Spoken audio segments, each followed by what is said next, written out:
Buenos días a todos, bienvenidos. Quien les habla, Lizeth García Gandica, socia del área de litigios de Lega.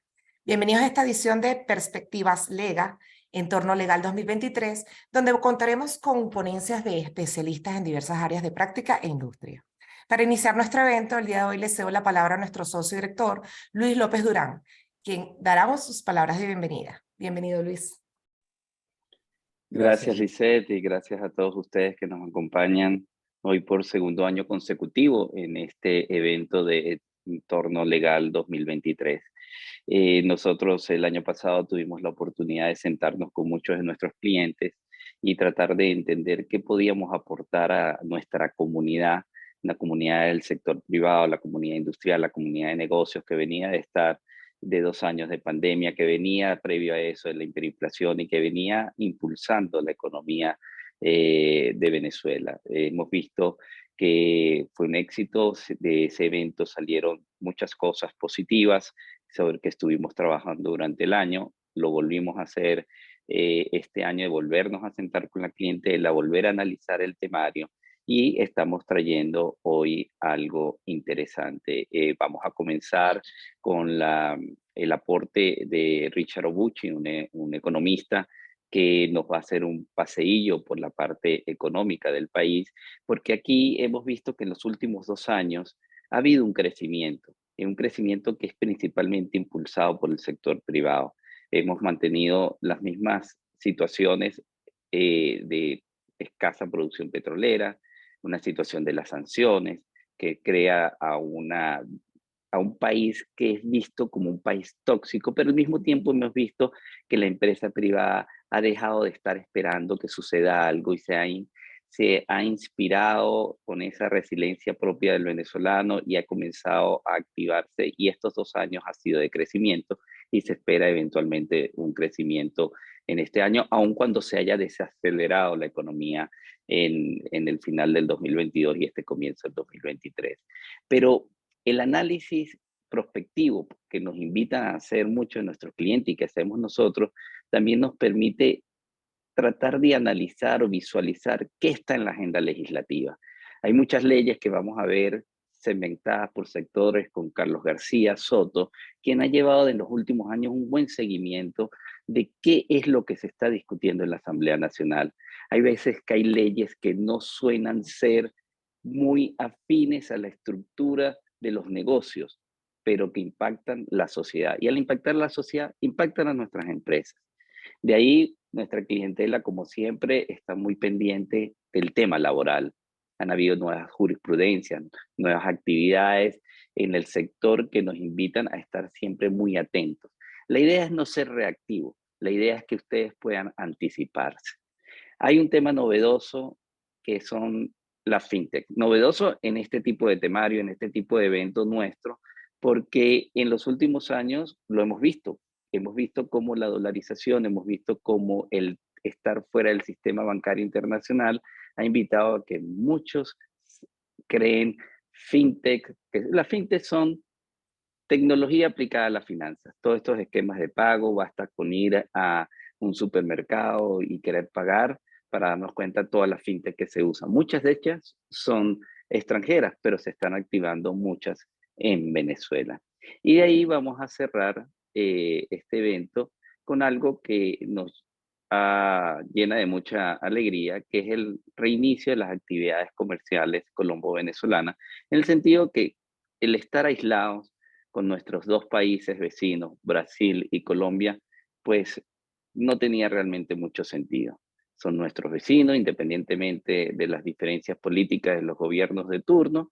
Lo cierto es que abrir la frontera y que las dos fronteras, la de Brasil con Venezuela y la de Colombia con Venezuela, se abran y que se reinicie el intercambio comercial y hasta humano, es algo que Faustino Flamerique nos va a ayudar a analizar. Entonces tenemos a Faustino con la Colombia, Venezuela, a José Alberto Ramírez con los aspectos de fintech, a Isabel Pestana con lo laboral, Carlos García con la agenda legislativa y Richard Obuchi, nuestro economista, invitado con los aspectos económicos. Lisette, como una buena socia que abarca todo ese temario, se va a encargar de moderar y a mí ya solo me queda darles las gracias por acompañarnos en esta mañana y poder compartir con ustedes toda esta información, que de aquí saldrán cosas muy buenas que les permitirán a ustedes prepararse y seguir analizando el futuro de este año. Un abrazo a todos y agradecidos con estar aquí.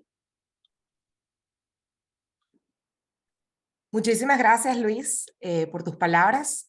El día de hoy, tal como lo comentó Luis, en nuestro evento Perspectivas Lega, Entorno Legal 2023, trataremos temas de interés y de actualidad en nuestro entorno legal venezolano. Para ello contaremos con la presencia de un economista invitado, como lo mencionó Luis hace un rato, y de 4 socios de Lega en diversas áreas. Cada uno de ellos va a tener una participación aproximada de 15 minutos, terminando nuestro evento como está pautado a las 10 de la mañana. Van a poder enviar todas sus preguntas a un link que está en el chat y luego, por separado, nuestros socios responderán por correo electrónico lo solicitado. Con esto y sin más, sean todos bienvenidos y de una vez paso a presentar a nuestro primer ponente. Bienvenido, Richard. Hemos invitado a Richard Obuchi, economista y profesor universitario de primer orden. Richard es el director de la firma ODH Grupo Consultor y es profesor del Centro de Políticas Públicas del IESA. Gracias, Richard, por acompañarnos el día de hoy. Y bueno, para comenzar, sencillamente te voy a hacer una pregunta difícil. ¿Qué vamos a esperar de la economía venezolana en lo que queda del año 2023? Bienvenido, Richard. Adelante. Buenos días, excelente pregunta y vamos a tratar de contestar esa desde diferentes ángulos, ¿no? A ver, voy a compartir pantalla. Creo que ya está la pantalla a modo completo.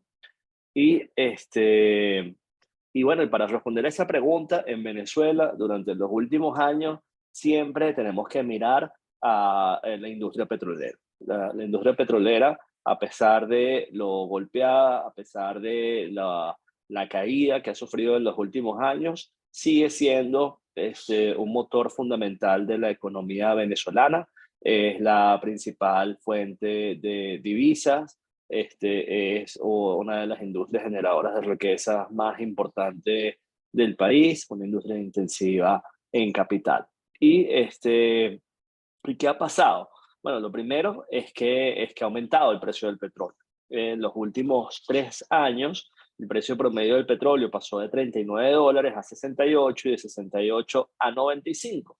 Y si bien este es un año en el que, por las diferentes cosas que están pasando en el mercado internacional, se anticipa que pueden volver a niveles similares a estos, 90, 95, 100, en la práctica ahorita estamos en un precio un poquito más bajo, que nos lleva a una situación que ha afectado en algún grado las finanzas públicas.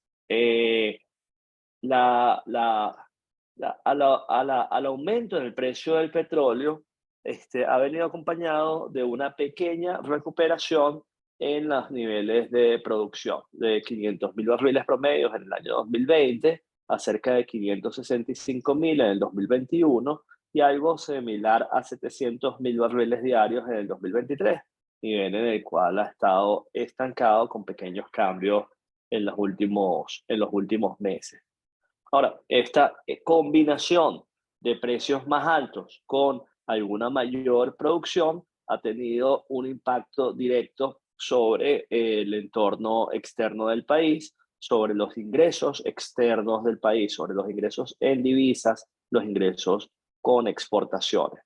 Acá vamos a ver nuestro estimado de la evolución trimestral de los ingresos en divisas aportados por el petróleo, y vemos que en todo el 2020 esta cifra fue poco más de $5.000 millones, llegando a cerca de $8.000 millones en el 2021 y cerca de $14.000 millones en el 2022, con valores trimestrales que pasaron de algo así como 600, 700 millones de dólares hace apenas 2 años, 3 años, a cerca de 3.000, 3.500 millones de dólares el año pasado. Sin embargo, observen cómo, si bien en el 2022 tuvimos una importante recuperación de los ingresos en divisas, a finales del año pasado tuvimos una menor entrada de estos dólares. Dólares que de paso, vale la pena decir, están sujetos no solamente a estos grandes descuentos para lograr evadir las sanciones, sino que también están sujetos a retrasos por pago de los intermediarios que están involucrados en estas transacciones y que aparentemente el año pasado y a finales del año pasado en particular se hizo particularmente difícil y algunos dicen que tiene que ver con todas estas movidas que vimos durante la semana pasada en el ámbito petrolero. En todo caso, mayores ingresos en divisas significa unas mayores posibilidades no solamente de ingresos, sino también de importaciones. Las importaciones han ido aumentando de forma claramente relacionada con las mayores posibilidades de ingresos en divisas. Mayores niveles de importaciones son necesarios para que haya más actividad económica. Todo lo que hacemos tiene un componente importado. Si no podemos importar, eso actúa como una restricción. Si podemos importar un poco más, facilita algunos procesos productivos en la medida en que estas importaciones no desplacen producción local. Algo que puede haber estado sucediendo en los últimos 2 años. En todo caso, hay más ingresos por divisas, hay mayores posibilidades de importación, lejos de lo que vimos en el 2012, en el cual en este año máximo de operaciones había algo así como 100.000 millones de dólares en ingresos por exportaciones petroleras y cerca de 65.000 millones de dólares en importaciones. Ahorita apenas estamos viendo algo así como 14.000, 15.000 millones de dólares en exportaciones y algo menos en importaciones. Pero en una situación que ha mejorado y que incidió en los resultados positivos que vimos en una parte del año pasado. Sin embargo, estamos en el borde, estamos en el equilibrio que es precario. El año pasado tuvimos los beneficios de la reincorporación de actividades post-COVID, tuvimos el beneficio de una mayor normalidad de actividades económicas, tuvimos el beneficio de que algunas de las acciones de política económica que se habían adoptado, como la despenalización cambiaria, la relajación de los controles de precios, las facilidades para importar, estaban generando algunos efectos positivos en la economía. Sin embargo, es un crecimiento delicado, es un crecimiento que depende de pocas variables y una de ellas, como les decía, tiene que ver con los ingresos en divisas originados por las exportaciones petroleras. Y hacia finales del año pasado, como veíamos en el gráfico anterior, estos ingresos por exportaciones se redujeron. Y no solamente se redujeron, sino que aparentemente lo que se había facturado también tuvo dificultades para ser cobrado. Y eso nos lleva a esta situación que observamos el año pasado, en donde tuvimos un notable incremento del tipo de cambio y un incremento en el diferencial entre el tipo de cambio paralelo y el oficial. En los primeros 7 meses del año, el tipo de cambio aumentó algo así como 27%. En agosto pegó un brinco de cerca del 40% y se mantuvo estable por un par de meses más, pero en noviembre la devaluación fue de 47% y en diciembre de 38% y luego en enero de 27%. 3 meses que tuvieron un enorme impacto sobre las condiciones de vida, sobre el poder adquisitivo y sobre el funcionamiento de las empresas en Venezuela. A estos enormes diferenciales cambiarios que complicaron las posibilidades, el flujo de caja de las empresas y de las personas, se añade esta dificultad en que el diferencial entre el paralelo y el oficial, que había estado alrededor del 5% en los meses anteriores, o menos, eso llegó a estar hasta el 30% de diferencia y se ubicó más o menos en general al 15%. En febrero hubo alguna devaluación y en las últimas semanas se ha mantenido una relativa estabilidad luego de que el gobierno pudiera empezar a hacer una intervención cambiaria más agresiva. Pero todo este descalabro cambiario nos habla un poco de la fragilidad y condiciones macroeconómicas que experimenta el país. En todo caso, ha habido crecimiento ha habido una economía más grande, pero tenemos que entender qué significa esa economía más grande en el contexto del país que estamos viviendo.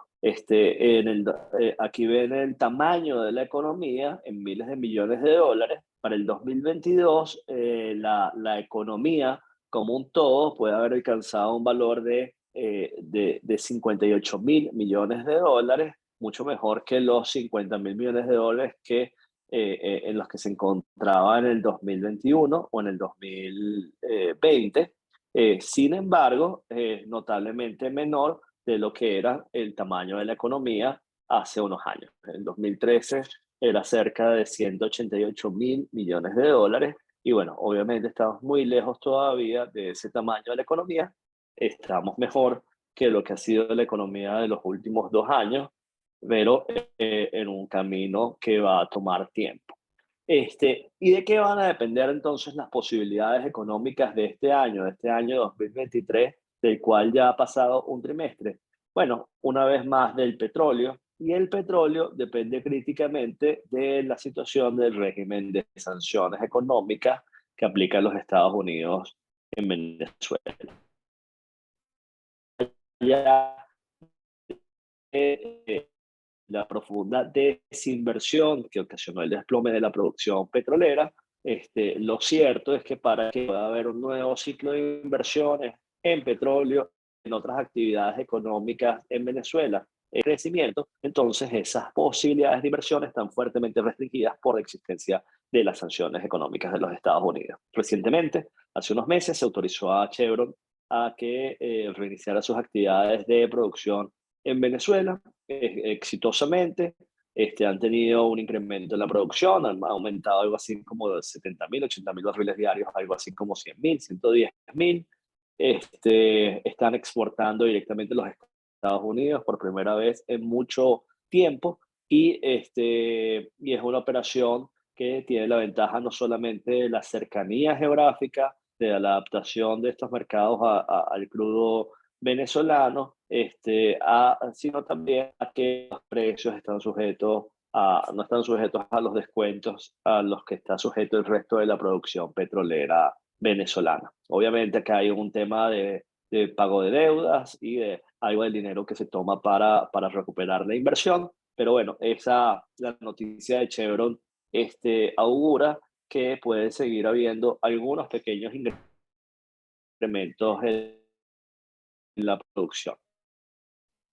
En general, estimamos que en un año de petróleo, Chevron tiene campos que con un potencial de producción de algo así como 300.000 barriles al día, está en una producción que está más cerca de 100.000, quizás en 12 meses podría llegar a algo así como 180.000, y en un plazo más largo podría seguir incrementando la producción en tanto la situación del régimen de sanciones lo permita.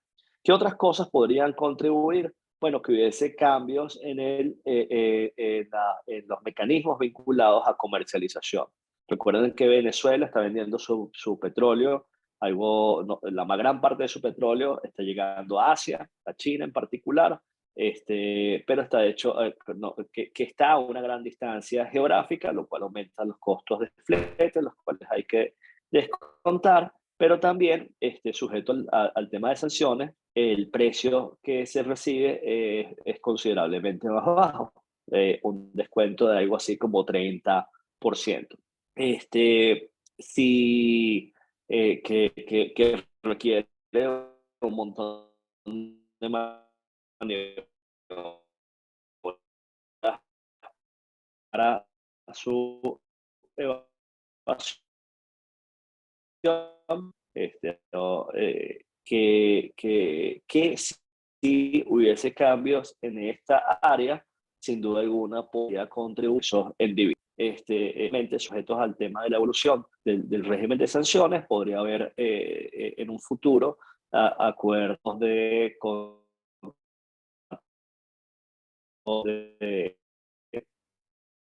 de operación que podrían incrementar en algo la producción. En la parte de joint venture, sí, hubiese cambios en el régimen de comercialización, en el JV donde está Rusia, quizás es donde hay menos posibilidades de cambio. Entonces, en un año, estamos esperando que la producción pueda aumentar algo así como 100.000 barriles. En 2 años sí hubiese cambios adicionales en las sanciones y en otras situaciones podría haber un incremento de hasta 200.000 barriles y ponernos más cerca del 1.000.000 de barriles. A partir de allí, el panorama requiere inversiones de otra escala, requiere atraer dinero, atraer operadores, lo cual significa un esfuerzo considerable, el cual ahorita está bastante impregnado de incertidumbre debido a las condiciones de funcionamiento de la economía de Venezuela y los lentos avances que ha habido en materia política que involucran cambios en el sistema de sanciones. Eh, entonces, dependiendo la combinación una vez más de cuál es la expectativa de precio, y como les decía, el precio pareciera que se va a mantener relativamente alto este año, a pesar de que hay la combinación de recesión con alguna restricción de oferta, con una producción que esperamos podría seguir aumentando en una escala pequeña, y eso significa que la economía en el 2023 podría experimentar un crecimiento adicional. Y de los 50.000 millones de dólares que era el PIB en el 2022, que sería como esta área más oscurita, a los 58.000 millones de dólares que estimamos fue el PIB del 2022, en el 2023 el PIB podría aumentar algo adicional hasta algo así como 66.000 millones de dólares, que va construyendo las bases para una economía más grande, una economía donde hay más actividades petroleras, más actividades comerciales, más actividades en servicios, en telecomunicación, en algunos bienes exportables y en la manufactura en general, pero donde permanecen estancados sectores muy, muy importantes para la regeneración de riqueza y empleos como construcción y manufactura que sufren desplazamiento por importaciones y en las industrias complejas. Pero de todas maneras, acá podemos ver esta comparación con el 2013 y vemos que, bueno, a pesar de que va contribuyendo las capas de crecimiento adicional, pues todavía estamos en una situación en la cual la economía sigue siendo una fracción de lo que era hace unos años. Los resultados vinculados con inflación, fuertemente influenciados por lo que está sucediendo en materia de tipo de cambio, una estabilización que se ha logrado a fuerza de una enorme restricción monetaria, la eliminación virtualmente del crédito y un sistema de intervención cambiaria que mantuvo el tipo de cambio más o menos estabilizado, pero que cuando ocurren estos desbarajustes se reflejan directamente en inflación. Entre enero y octubre, la inflación acumulada era de 119%, mucho mejor que el resultado de 2021, en que fue casi 700%. Pero cuando agregamos la inflación estimada de los meses de noviembre y diciembre, luego de los descalabros que hubo en materia de cambiaria, entonces la inflación proyectada final de 2022 puede ser algo así como 300%. Un enorme incremento vinculado a lo que sucedió en los últimos 2 meses del año. Donde lo que estamos viendo es una economía en transición, una economía que supera un poco la etapa más recesiva, en donde ha ido cambiando, en donde ha ido innovando, donde ha ido tratando de adaptarse a las nuevas circunstancias, en donde el año pasado experimentó algunos beneficios del crecimiento, pero donde empiezan a aparecer una serie de problemas diferentes. Recientemente, el IESA y el BID terminamos la encuesta empresarial 2022, un estudio muy, muy completo sobre el sector privado venezolano, que próximamente vamos a estar hablando de eso, pero hay unas cosas interesantes. Al preguntar cuál es el principal obstáculo del ambiente de negocio, el principal problema que reportan las empresas es financiamiento y costo del financiamiento, seguido de corrupción, ambiente macroeconómico y electricidad. Pero fíjense que el financiamiento y el costo del financiamiento aparecen como el problema más importante. Y si lo vemos en términos comparados, el acceso al crédito de la región de Venezuela es de los peores de toda la región. En un mundo en donde las empresas están trabajando, la mayoría de las empresas, el promedio de horas de operaciones es 58 horas a la semana, 75% de las empresas trabaja 50 horas o menos, pero donde la capacidad de uso de las plantas es de apenas 43% en promedio, donde el 25% de las empresas tienen un uso menor al 20% y tan solo el 25% tiene un uso superior al 60%, en donde el sector manufactura está reportando importantes problemas vinculados con la competencia de productos importados que llegan sin pagar impuestos y que llegan en condiciones de costo muy desventajosas, pero donde también se observan algunas recuperaciones de otro tipo. Ha habido un aumento importante del costo de la vida, también ha habido un aumento importante de las remuneraciones a nivel del sector privado de la economía. Al analizar los resultados en términos de remuneraciones de 2020 versus 2021, encontramos incrementos entre el 26 y el 37% en las remuneraciones totales en los últimos, en ese año, 2020-2021. Destacando, por ejemplo, temas como en todas las categorías: operadores, empleados de ventas, personal administrativo, técnicos, profesionales y gerentes. Entonces, para ir terminando, tenemos una situación en la cual persiste una serie de problemas para la ruta de crecimiento de Venezuela. Ahí sigue habiendo inestabilidad macroeconómica, el déficit fiscal que persiste, aun cuando se ha ido controlando más o menos, sigue siendo la principal fuente de inflación. El gobierno sigue teniendo algo de financiamiento monetario. La situación de divisas sigue enfrentando restricciones debido a vinculadas al ingreso de estas divisas, a poco aprovechamiento de nuestras ventajas comparativas. Hay un sector empresarial con capacidad disponible, hay recursos humanos, hay ciertas condiciones, pero los otros temas del entorno dificultan, por ejemplo, el desarrollo de exportaciones o el desarrollo de una base manufacturera local que pueda ofrecer rendimientos adecuados en las condiciones de riesgo que existen. El problema del financiamiento, el problema de los servicios públicos, una alta carga e incertidumbre regulatoria y todo este régimen de sanciones.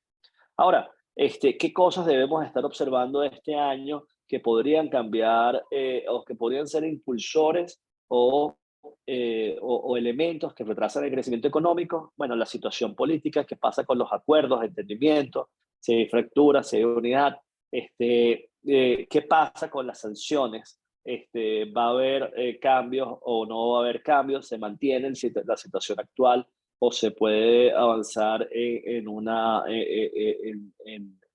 cambios diferentes? El tema de la situación petrolera en el ámbito internacional, qué pasa con la producción y precios, y por supuesto que la dirección de las políticas, si esta tendencia a una mayor tolerancia a la actividad privada se va a mantener, si las políticas se adoptan con credibilidad, si se adopta un nuevo conjunto de políticas que puedan estar en eso.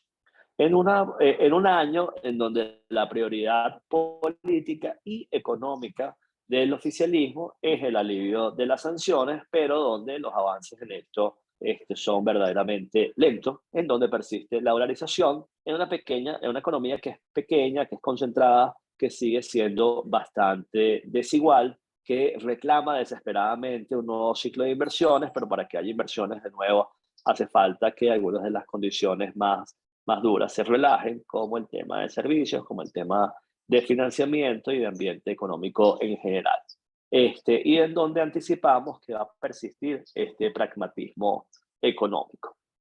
Para terminar, recordar tan solo esto, ¿no? Es decir, si nosotros queremos un país que esté en crecimiento, tenemos que identificar cuáles son las fuentes de inversiones que van a promover este crecimiento. El año pasado, la normalización, el alivio, algo del cambio de sanciones condujo a esta situación de aumento del flujo de divisas, de pequeñas inversiones del sector privado que le dieron dinamismo a la economía. La pregunta es de dónde van a venir esas inversiones, ese dinamismo en la economía en el 2023, donde las condiciones económicas el funcionamiento de la economía y las políticas públicas pueden restringir o pueden ampliar esas oportunidades, pero por lo pronto seguimos viendo un país en donde las inversiones siguen siendo relativamente pequeñas y de relativo corto plazo.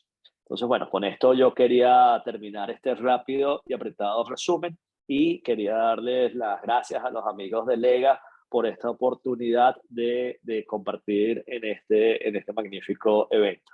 Muchas gracias a todos. Muchas gracias a ti, Richard, por resumir de forma tan didáctica y alentadora en qué esperar en lo económico en el 2023. De nuevo, gracias por acompañarnos en este evento y esperamos tenerte en otras oportunidades. En esta misma tónica de entender qué esperar en Venezuela para el 2023, la siguiente exposición es de Carlos García Soto, socio de Lega. Carlos le ha hecho un seguimiento constante a la agenda legislativa de la Asamblea Nacional. Y le vamos a preguntar a Carlos qué esperamos de la Asamblea Nacional para el 2023. Bienvenido, Carlos. Adelante. Muchísimas gracias, Lizeth. Encantado de estar de nuevo este año en este evento de entorno legal que estamos organizando pues desde Lega y que creemos, como bien lo dijo Luis en la presentación, que es un modo pues de estar cerca de las personas, estar cerca de los clientes, estar cerca de los gremios y pues tratando de alguna manera de aportar valor y aportar información que pueda ser útil para la toma de decisiones del sector privado. Efectivamente, así como hemos visto este muy buen resumen de Richard de lo económico, de lo que se espera, de lo que está pasando, de lo que son las tendencias, nosotros hemos creído en Lega que también vale la pena hacer seguimiento a la agenda legislativa de la Asamblea Nacional. En la siguiente lámina vamos a poder ver como los dos grandes temas que me corresponde tocar a mí. La agenda legislativa de la Asamblea Nacional es un buen indicativo de lo que puede esperar el sector privado en este año, en el pasado y en el año 2024. Por eso es que le hacemos este seguimiento constante. ¿Cómo ha funcionado la agenda legislativa de la Asamblea Nacional que fue electa en diciembre de 2020? Pues bueno, desde el punto de vista de la agenda legislativa ha funcionado como funcionan los parlamentos, ¿no? Cada año, al inicio de cada año, la Asamblea Nacional presenta un programa legislativo que en el fondo es una declaración de principios, es una declaración de los temas que a la Asamblea Nacional le interesan y eso por supuesto es un muy buen indicativo para entender qué puede esperar el sector privado de la Asamblea Nacional como instancia de regulación de la actividad económica por excelencia. Obviamente la realidad es la realidad y la realidad va cambiando lo que son las previsiones, los planes, los programas, incluso también en el caso de la Asamblea Nacional y por supuesto por una parte la Asamblea Nacional cada año presenta un programa legislativo, presenta un plan legislativo, pero ese plan va cambiando durante el año. Lo vamos a ver más adelante en una lámina sobre ese tema. Pero lo cierto es que el monitoreo al funcionamiento de la Asamblea Nacional tiene que por eso ser constante. Es decir, por una parte la foto de lo que se aprueba cada año en la agenda legislativa y luego un poco el seguimiento de lo que va ocurriendo durante el año. Cuáles temas van generando más interés, cuáles temas van generando menos interés. Y por supuesto van surgiendo temas sobrevenidos en función pues, de lo que es la realidad del país y así ocurre cada año. Luego de ver en resumen lo que sucedió efectivamente en este tema de la agenda legislativa de la Asamblea Nacional 2022, vamos entonces a entrar un poco más en el análisis de las distintas materias que fueron aprobadas en la agenda legislativa del 10 de enero de 2023. En la siguiente lámina vamos a poder ver cómo fue el comportamiento de la agenda legislativa en el año 2022. Fíjense que en las barras de color naranja van a poder ver los temas sobre los que se anunciaron leyes cuando se aprobó el plan legislativo en enero del 2022.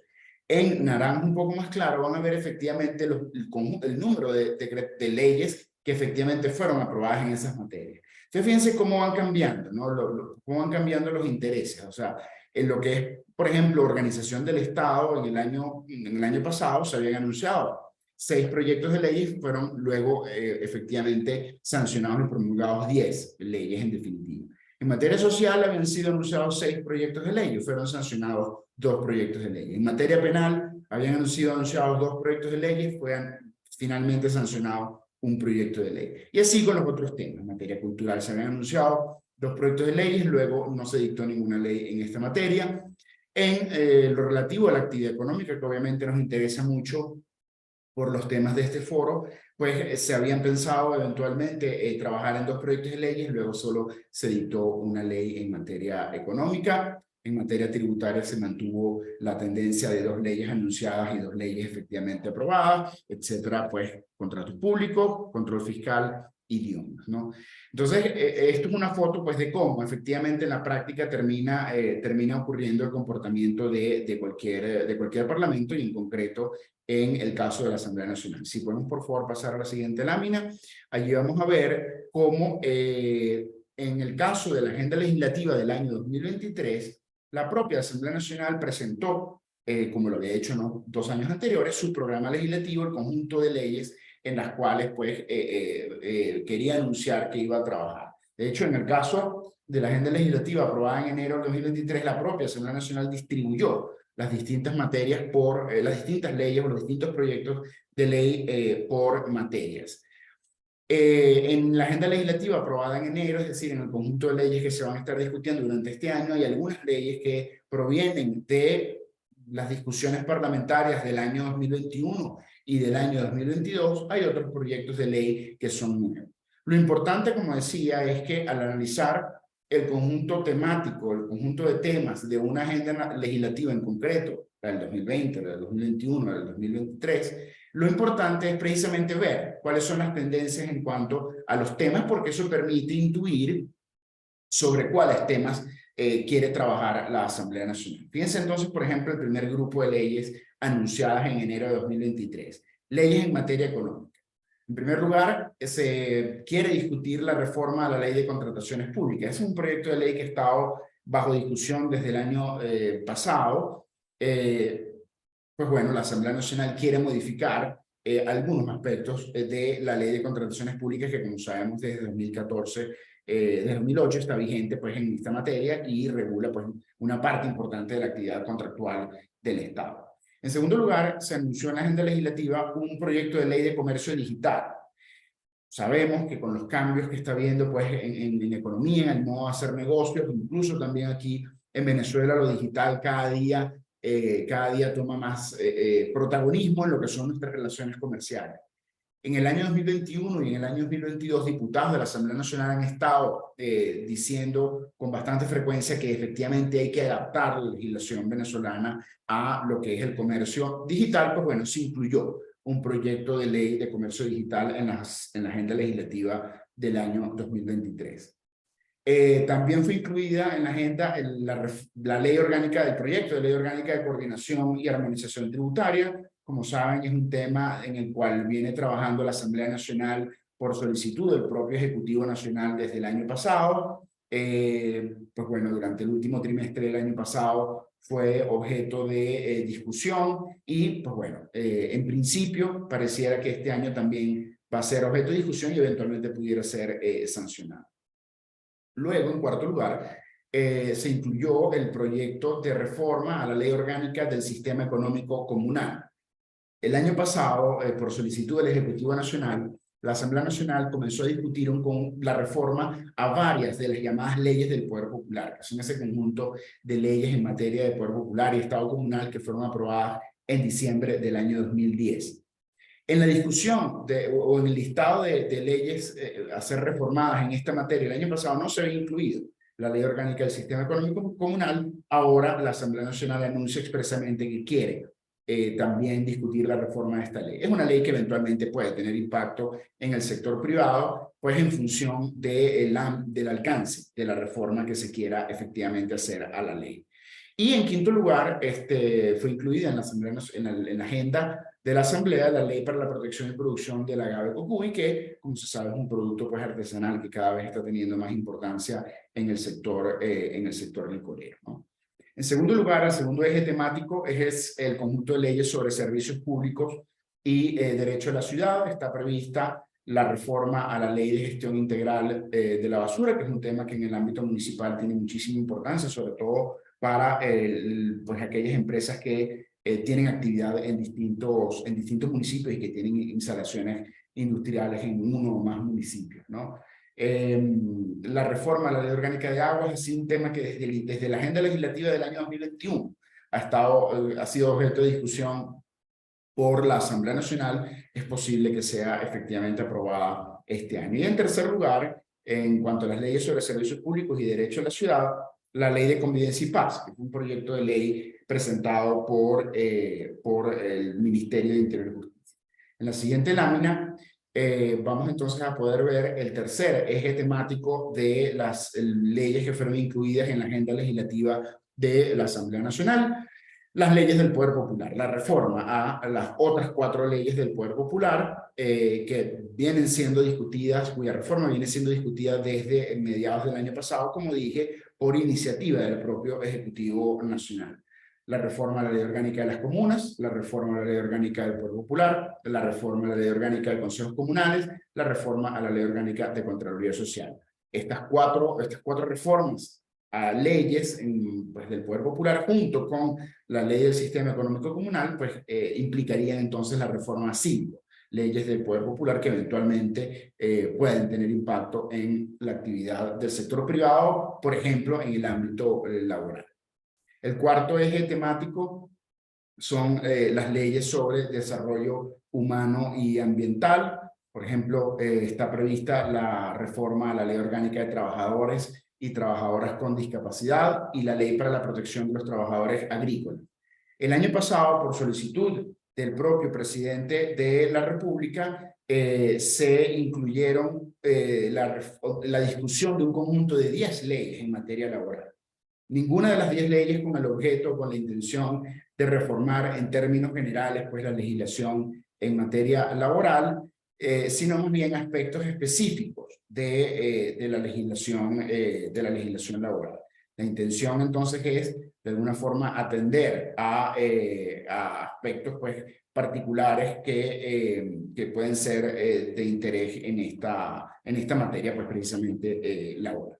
Luego, en cuanto a leyes sobre desarrollo humano, social y ambiental, también está incluida en la agenda la Ley para la Protección de Personas con Trastornos del Espectro Autista, la Ley de la Igualdad de las Mujeres y la Ley de Participación Estudiantil en el Subsistema de Educación Básica, que de hecho ya ha sido publicada en la Gaceta Oficial. En la siguiente lámina vamos a poder ver el último eje temático, las leyes en materia del Poder Judicial, de forma similar a lo que ha ocurrido tanto en el año 2021 como en el año 2022. La Asamblea Nacional quiere prestar atención a la reforma a distintos aspectos de lo que es el funcionamiento del Poder Judicial, por ejemplo, la reforma a la Ley Orgánica del Sistema de Justicia, la Ley de Inspectoría de Tribunales, Ley de la Escuela Nacional de la Magistratura, Ley de la Carrera Judicial y Ley de la Verdad y la Memoria Histórica de los Derechos Humanos en Venezuela. Pues bueno, la verdad es que, como ustedes podrán ver, para bien o para mal, lo cierto es que en el ámbito, en la agenda de la Asamblea Nacional no hay, por lo pronto, la intención de una reforma global de la legislación en materia de actividad económica en Venezuela. Estos son los temas que están interesando a la Asamblea Nacional. Como dije, es normal en cualquier parlamento, y eso ocurre en Venezuela, es normal que durante el año, en función pues, de las distintas situaciones que vayan ocurriendo en el país, se pueden incluir otros proyectos de ley y nadie pues, discute que la materia económica pudiera ser objeto de la presentación de proyectos de ley para regular algunos aspectos y modificar algunos aspectos de la actividad económica. Pero la foto que es posible tomar a partir de la agenda legislativa aprobada en enero del año 2023 es esta que hemos visto en estos minutos.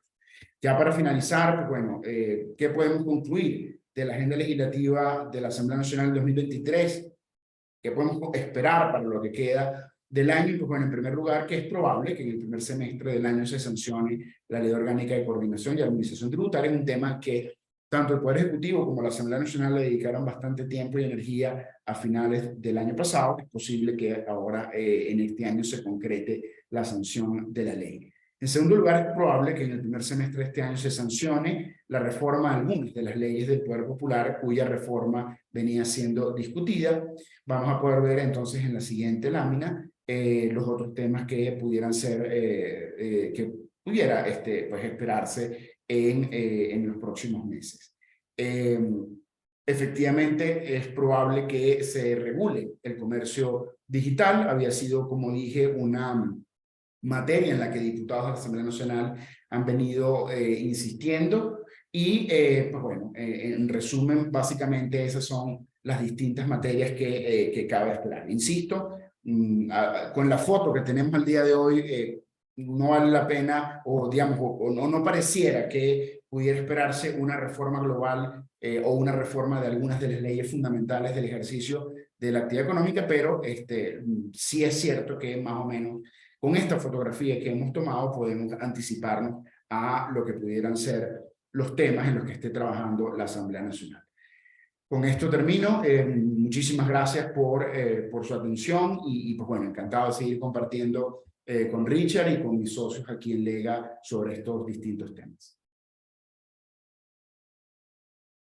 Estupendo, Carlos. Muchísimas gracias a ti por tu detallada explicación sobre la agenda legislativa y el análisis de las distintas leyes por materia.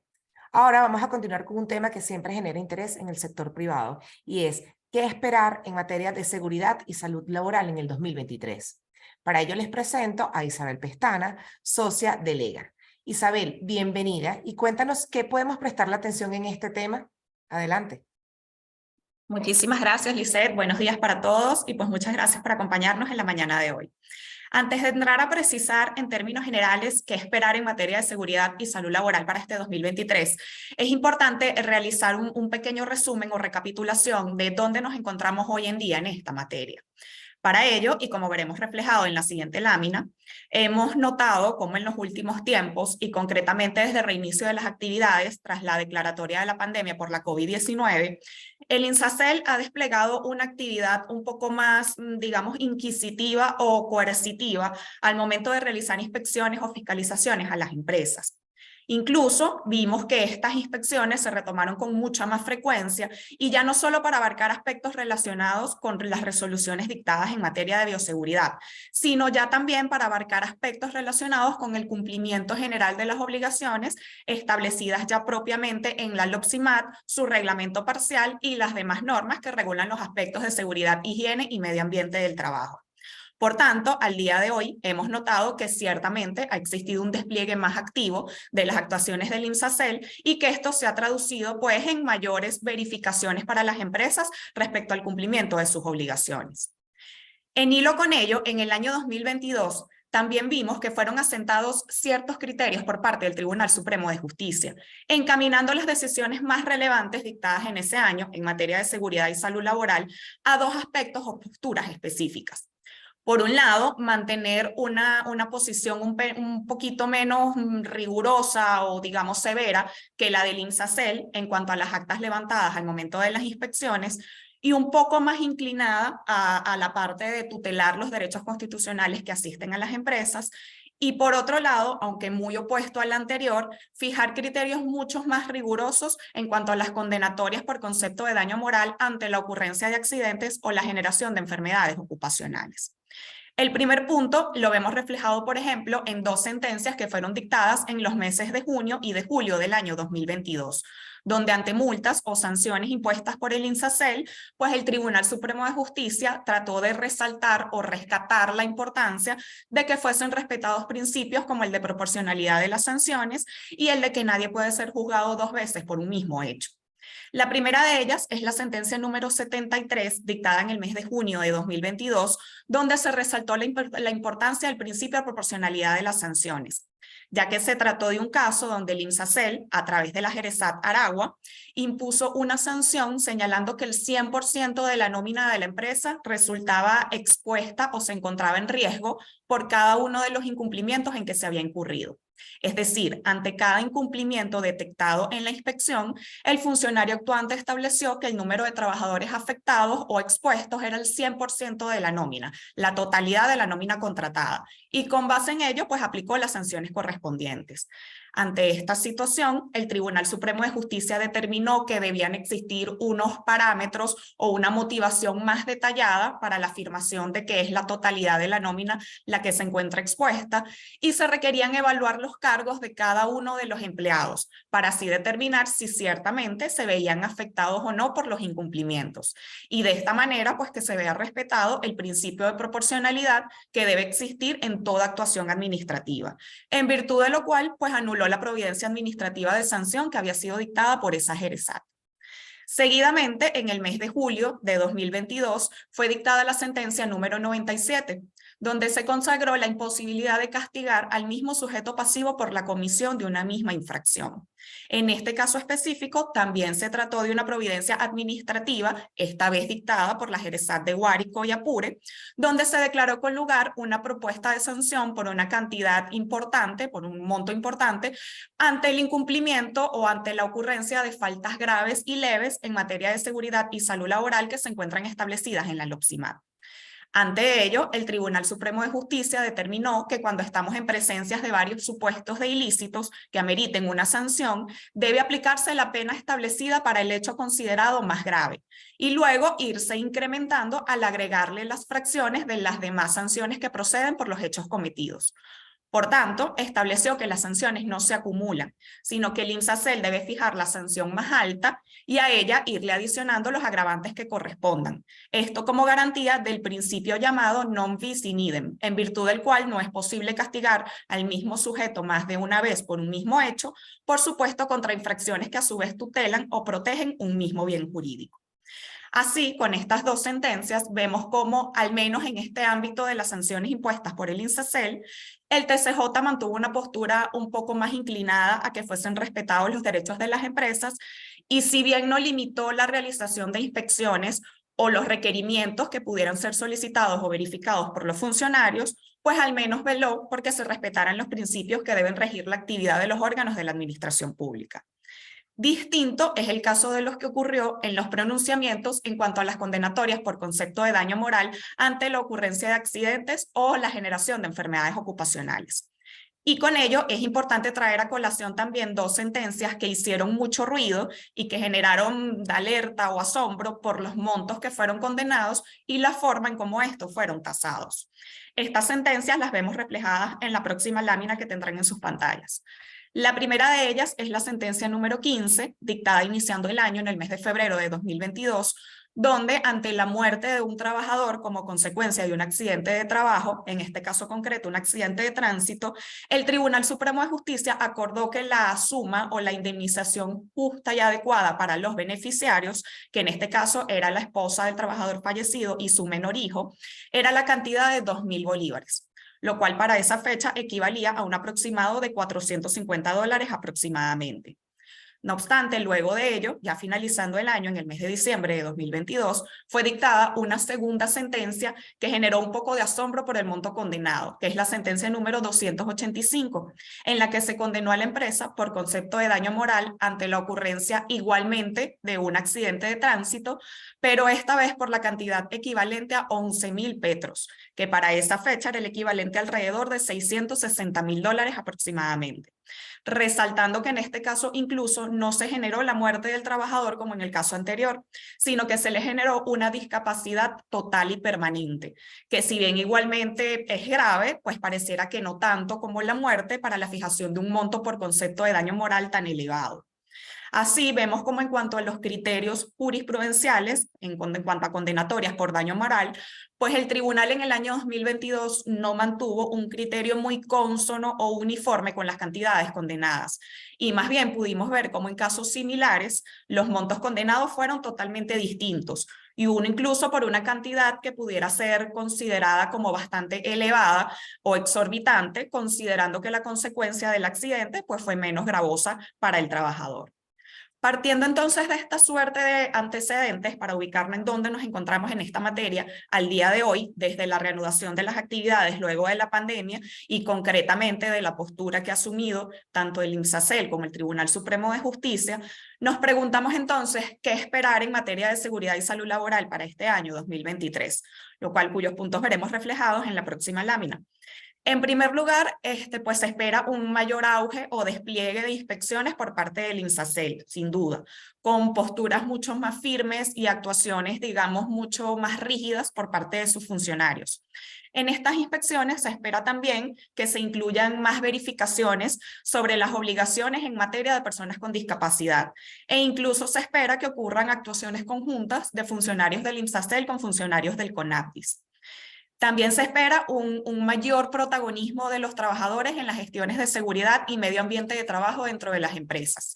Esto bien a través de las figuras propias de los comités de seguridad y salud laboral o incluso a través de las figuras de los consejos productivos de trabajadores, que cada vez están teniendo mayor protagonismo dentro de la dinámica diaria del Ministerio del Trabajo y el INSACEL.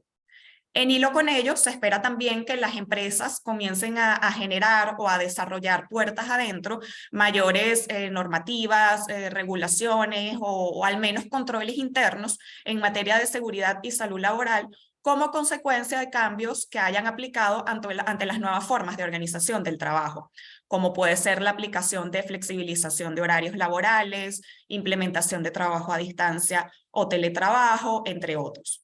Pues ante la ausencia de regulaciones específicas o leyes dictadas por las autoridades competentes, se espera que estas materias sean desarrolladas con más profundidad en el seno interno de las organizaciones. Y por último, que ante demandas, ante la ocurrencia de accidentes o enfermedades ocupacionales, los tribunales de trabajo y el propio Tribunal Supremo de Justicia adopten con mucha más frecuencia el criterio de fijar condenatorias por concepto de daño moral mediante unidades de cuenta o unidades de valor, y no con un monto específico en bolívares, para que este monto o cantidad no se vea devaluada en el tiempo y se mantenga el valor adquisitivo de lo condenado. Por ejemplo, la condenatoria que vimos fijada directamente en petros como moneda o unidad de referencia, o utilizando otros criterios como salarios mínimos o la moneda de mayor valor fijada por el Banco Central de Venezuela. Casos estos que ya hemos visto en el pasado, pero que los tribunales habían abandonado o dejado un poco de lado y que se espera que se retome con mucha más frecuencia para este año 2023.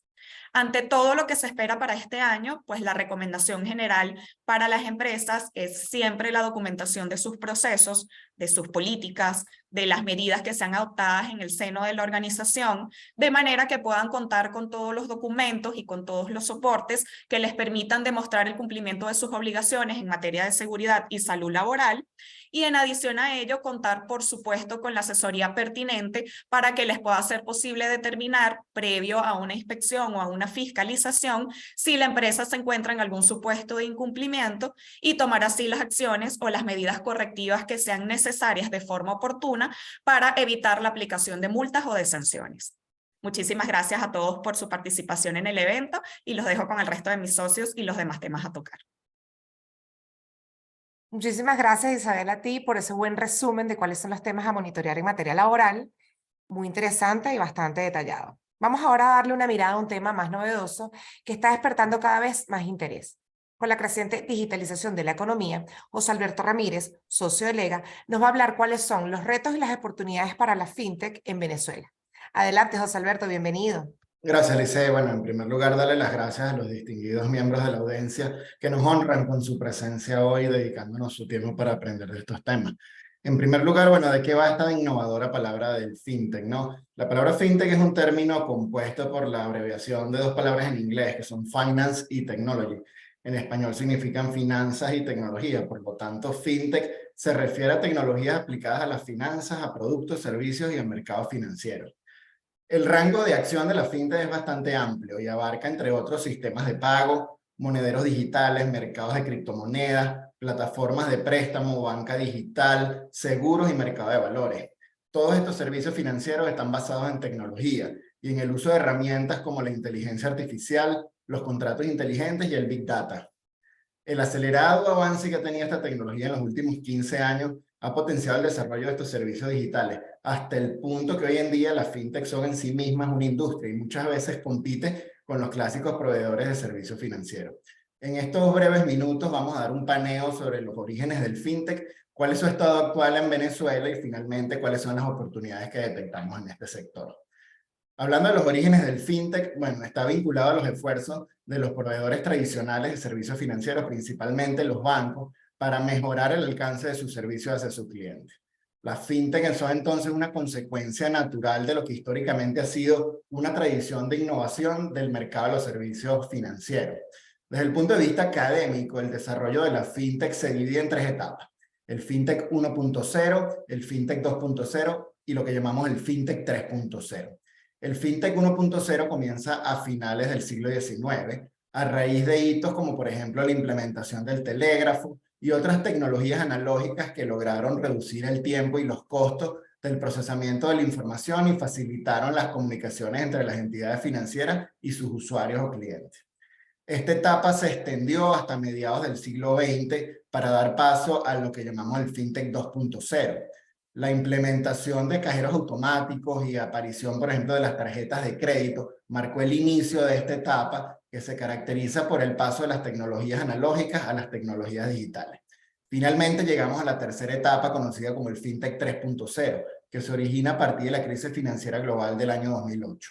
Esta etapa se caracteriza por la incursión de nuevos jugadores distintos a las entidades financieras convencionales que comienzan a participar directamente en la prestación de servicios financieros, como por ejemplo nuevos sistemas de pago, billeteras electrónicas conocidas como los wallets, plataformas de préstamos colaborativos, también conocidos como crowdfunding, cambio de divisas, plataformas de intercambio de títulos valores, entre otros servicios, ¿no? Los actores convencionales en el sector de servicios financieros continúan teniendo un rol importante y siguen siendo el sector industrial que más dinero invierte en tecnología, pero el elemento diferenciador dentro de la etapa del fintech 3.0 es la incursión de actores no convencionales, lo que conocemos como emprendedores o startups, que a través de soluciones disruptivas incursionan en la prestación de servicios financieros.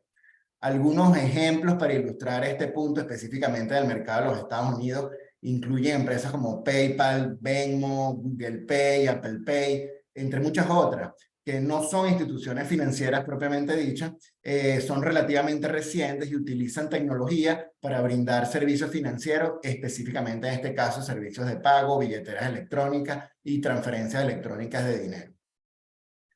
El mercado en Venezuela no ha sido ajeno a esta tendencia mundial y efectivamente ha contado con la incursión de nuevos jugadores, emprendedores o startups que dentro de este movimiento globalizado comienzan a operar el negocio en la prestación de servicios financieros apalancados en el uso de tecnología.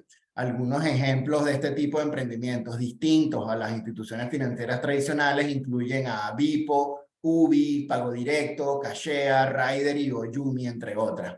Así como están las cosas, nos preguntamos, ¿cuál es el principal reto para el desarrollo sustentable de la industria del fintech? Sin lugar a dudas, dentro de los principales retos se encuentra la necesidad de contar con un marco regulatorio adecuado. Vamos a ver esto con más detalle.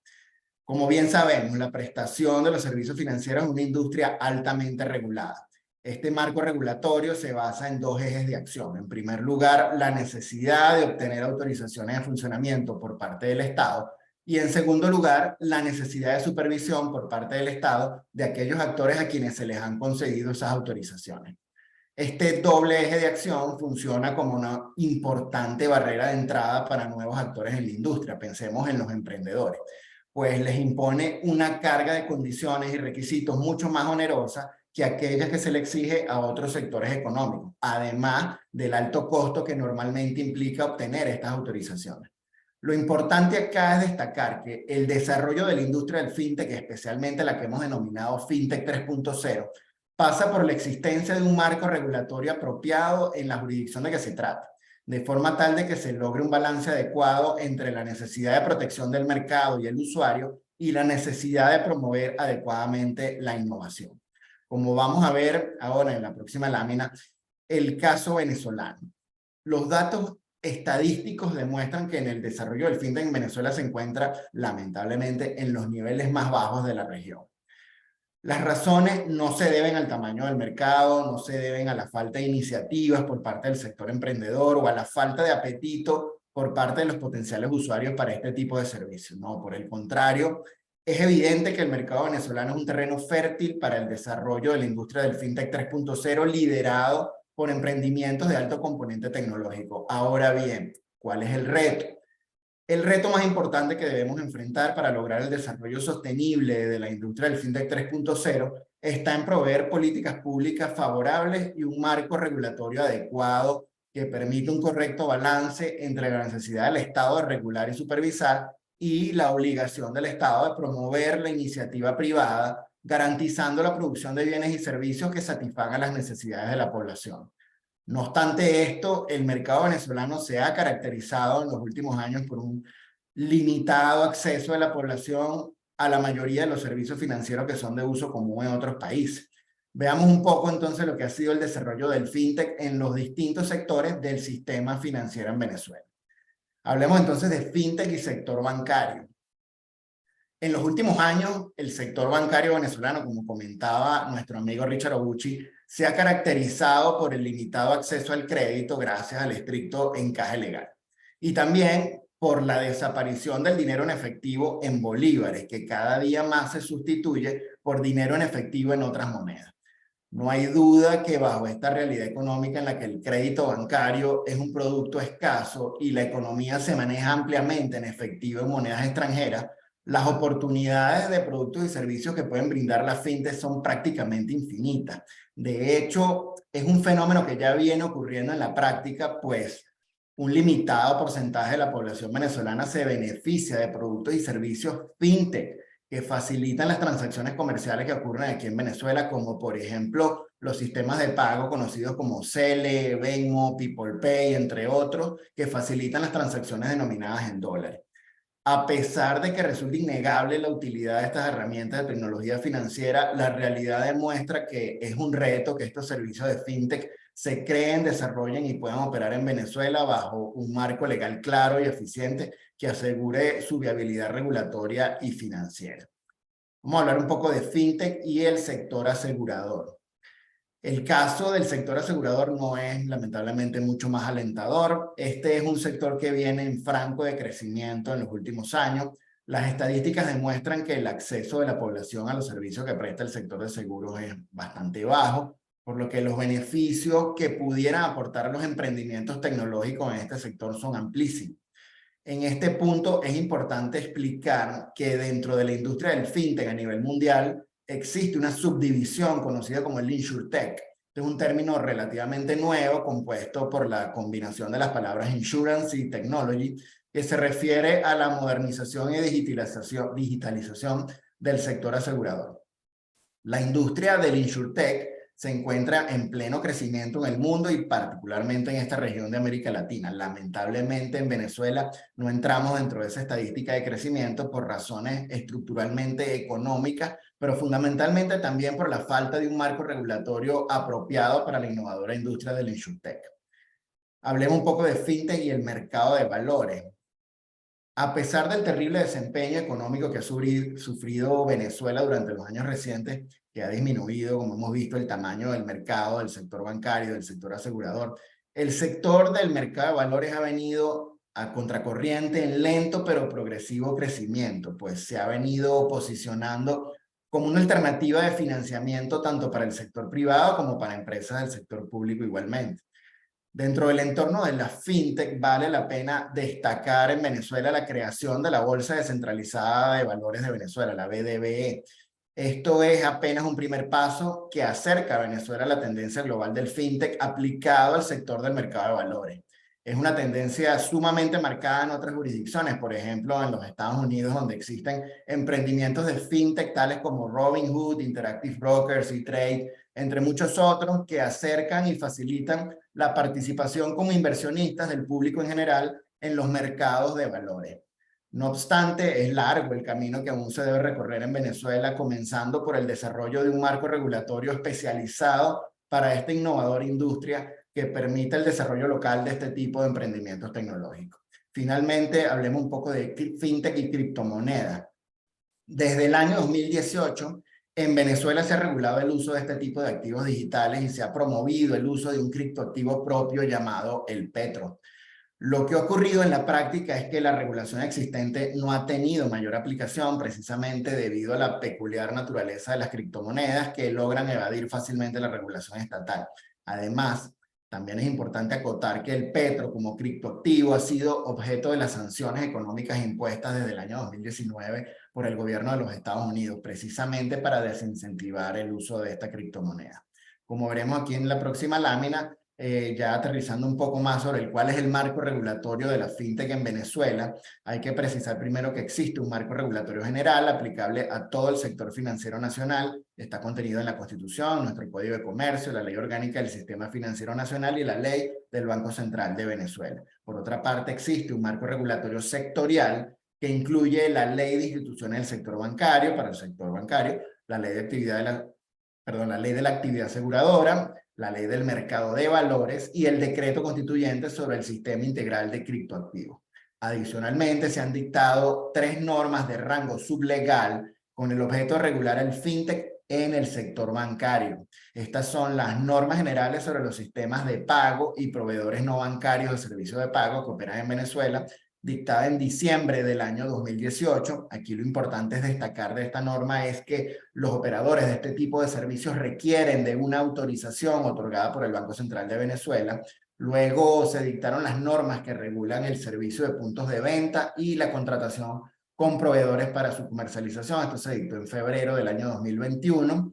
Y finalmente las normas que regulan los servicios de tecnología financiera del sector bancario, llamadas popularmente conocidas como las normas FinTech, que se dictaron en julio del 2021. Sobre estas normas es importante aclarar que solamente aplican a quienes presten servicios a instituciones del sector bancario. Es decir, ciertamente es el único instrumento normativo que tenemos hasta ahora específicamente relacionado al FinTech, pero su ámbito de aplicación es sumamente limitado. Deja por fuera al resto de los sectores del sistema financiero que ya hemos conversado, es decir, el sector del mercado de valores, el sector seguro y el sector de las criptomonedas. Existen varias críticas constructivas relacionadas al marco regulatorio del fintech en Venezuela. Lamentablemente no tenemos tiempo para entrar en detalle, pero la idea principal es que el marco regulatorio actual es insuficiente en su ámbito de aplicación. Además, bueno, es inconveniente, inclusive es inconstitucional regular la industria del fintech a través de instrumentos normativos de rango sublegal, por lo que nuestra principal recomendación es trabajar en la promulgación de una ley que regule el fintech en todos los subsectores del sistema financiero. Las normas fintech solamente aplican a quienes presten servicios financieros a instituciones del sector bancario. Una consecuencia clave de esto es que las normas fintech no resultan aplicables a instituciones que no sean del sector bancario, como por ejemplo las empresas de seguro, las empresas del mercado de valores o las empresas del sector de criptoactivos. Ya para concluir, debemos decir que la industria del fintech está en Venezuela para quedarse y desarrollarse. Esta realidad es inevitable, lo observamos que el mundo entero va en esa dirección, Venezuela no va a escapar de esa avenida. La necesidad del mercado por estos servicios está ahí a la vista, pero debemos trabajar para lograr la promulgación del marco regulatorio adecuado que acompañe el crecimiento de esta industria. Muchas gracias. Muchas gracias a ti, José Alberto. Muy clara y muy novedosa tu exposición. Para finalizar las ponencias tendremos a Faustino Flamerique, socio de Lega. Como se sabe, la relación entre Colombia y Venezuela está viviendo un momento bastante interesante que puede dar lugar a oportunidades entre ambos países. Faustino le ha estado haciendo un seguimiento constante y nos va a conversar sobre el tema y sobre los avances institucionales y comerciales de las relaciones entre Colombia y Venezuela. A ver, Faustino, bienvenido. Cuéntanos cómo van estos avances. Muchas gracias, Lisette, y saludos para todos los que nos acompañan. Cuando ayer terminábamos de revisar las láminas para hoy, nos enteramos en la prensa de la tercera visita, o la segunda visita en realidad del presidente Petro a Venezuela y la tercera reunión institucional entre los presidentes de Venezuela y Colombia. Eso dan prueba del fast track de las relaciones institucionales y son el reflejo de lo que ha venido pasando desde ya hace ya algún tiempo en el aspecto comercial. Si revisamos qué es lo que ha pasado en estos últimos 6 meses, todos hemos visto la reapertura gradual de las fronteras para el paso comercial. Inicialmente se abrieron para el paso de personas. Posteriormente ya se celebró un acuerdo de promoción y protección recíproca de inversiones. Vamos a ver ahora su contenido, pero es relevante que es el primer acuerdo específico para promover y proteger las inversiones recíprocas entre los dos países. Luego se modificaron las preferencias arancelarias entre los dos países para las importaciones y exportaciones respectivas, además de las normas de origen, en lo que se conoce como el primer protocolo adicional del Acuerdo de Alcance Parcial Comercial número 28. Y ya más recientemente se han venido trabajando y dictando normas para facilitar la apertura de los consulados de cada uno de los países en el otro país. Como veremos en la próxima lámina, esto paralelamente ha ido llevando a un incremento del intercambio comercial. Sin embargo, no podemos dejar de mencionar que se mantiene la importación ilícita de productos. Los productos que han venido entrando desde hace ya algún tiempo por las trochas.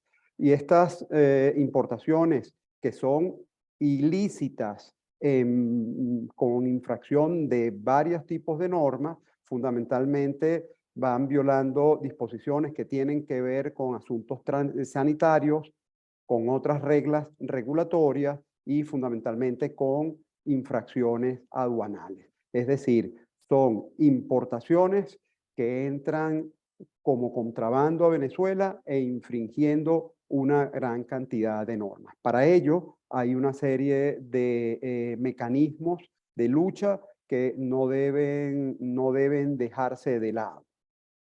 Adicionalmente, mencionemos que ante las sanciones y sobre todo el overcompliance de parte de las instituciones financieras internacionales, bueno, se hace indispensable encontrar y agilizar medios de pago que faciliten y ayuden a dinamizar este intercambio comercial.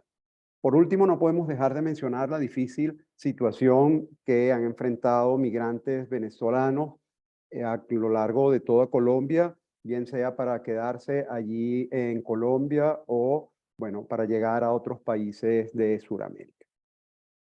En la próxima lámina, entonces, empezamos a ver que contiene o hacia dónde van estos esfuerzos comerciales. Están puestos con la mirada en los números del intercambio comercial de años pasados. De acuerdo al INE y posteriormente a la información del DANE, recordaremos que a final de los 2000 el intercambio comercial entre Venezuela y Colombia alcanzó la cantidad de 7.000 y tantos millones de dólares. Hoy no llegamos todavía a 1.000, pero la buena noticia es que la curva ha empezado a crecer.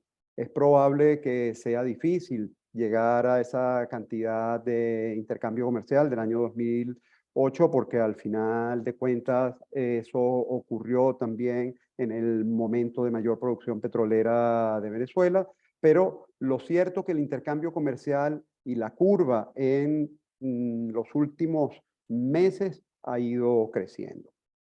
Pasemos a ver en la próxima lámina de qué se trata el Acuerdo de Promoción y Protección Recíproca de Inversiones, que todavía no ha entrado en vigencia, está en proceso de aprobación por cada uno de los países. En el caso de Venezuela, ya ha sido presentado a la Asamblea Nacional el proyecto de ley aprobatoria por tratarse de un tratado internacional. Este acuerdo establece bajo unos estándares generales las definiciones de inversión e inversionista y el ámbito de aplicación del mismo. Establece también bajo unos estándares internacionales las definiciones de no discriminación y garantía de trato nacional equitativo. Y hace referencia a la potestad que mantiene cada uno de los países de nacionalizar o expropiar de acuerdo a las legislaciones pertinentes, garantizando el pago de la justa compensación, un aspecto que expresamente está establecido en el acuerdo. Y finalmente, es relevante mencionar que se incluye el arbitraje como mecanismo de solución de controversias entre el inversionista de una parte y la otra parte. Esto es un avance significativo si miramos hacia atrás la limitación que ha venido teniendo o poniendo el gobierno de Venezuela para el uso del arbitraje como mecanismo de solución de controversias. Como les comento, el acuerdo está en proceso de aprobación. Dice en las noticias que en la reunión de ayer los presidentes Petro y Maduro hablaron de el avance del acuerdo. Es probable que en los próximos meses ya entre en vigencia. Adicionalmente, y a las pocas semanas de firmarse el acuerdo, se modifican las preferencias arancelarias y las normas de origen contenidas en el acuerdo de alcance parcial comercial número 28. Cuando Venezuela se retiró de la comunidad andina, se dictaron unas normas arancelarias con una serie de preferencias hacia el año 2012. Está claro que ya en los años que vivimos, en el 2022, era necesario actualizar. Y hace escasamente 6 u 8 semanas se modificaron estas preferencias arancelarias. Allí se incluyen y se excluyen productos indicando la preferencia arancelaria correspondiente y adicionalmente los requisitos para el régimen de origen. Es relevante mencionar que se mantiene el resto de la normativa del Acuerdo de Alcance Parcial Comercial número 28. Ahí hay una serie de mecanismos de defensa comercial para los casos de importaciones ilegales que violen la legislación de ambos países y el acuerdo de alcance parcial. Los sectores industriales y productivos venezolanos tienen su postura al respecto y legítimamente han estado trabajando para futuras modificaciones. De hecho, hay una comisión administradora entre los dos países que se va a reunir periódicamente cada 6 meses. En la siguiente lámina, sin embargo, veremos que ante el comercio ilícito hay que dedicar grandes esfuerzos en su lucha.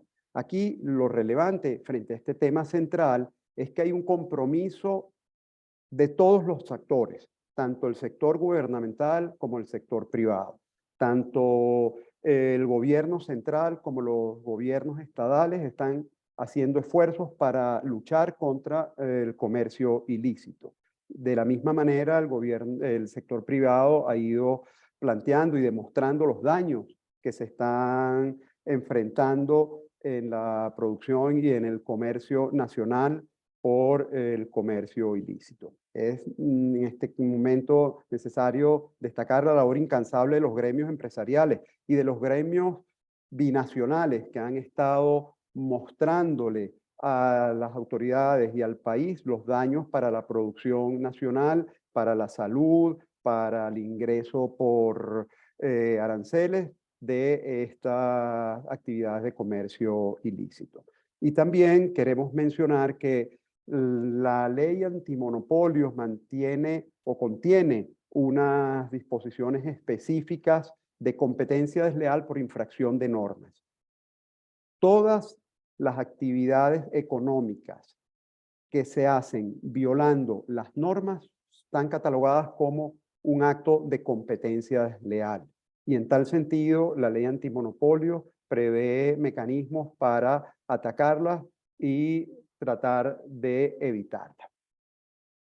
Ya para finalizar, en la próxima lámina nos planteamos qué se puede esperar para el 2023. Pues que haya avances institucionales entre los dos gobiernos, pero también avances en las relaciones entre el sector privado o los sectores privados de ambos países, el aumento del transporte terrestre, marítimo y fluvial y el retorno al tráfico aéreo como ocurría en el pasado, de manera que el aumento del comercio y las inversiones binacionales como muestra de la complementariedad que hay entre los dos mercados. Adicionalmente, a las fronteras del Táchira es destacable la ruta del Caribe colombiano y el Zulia para la entrada de mercancías por la aduana de Paraguachón.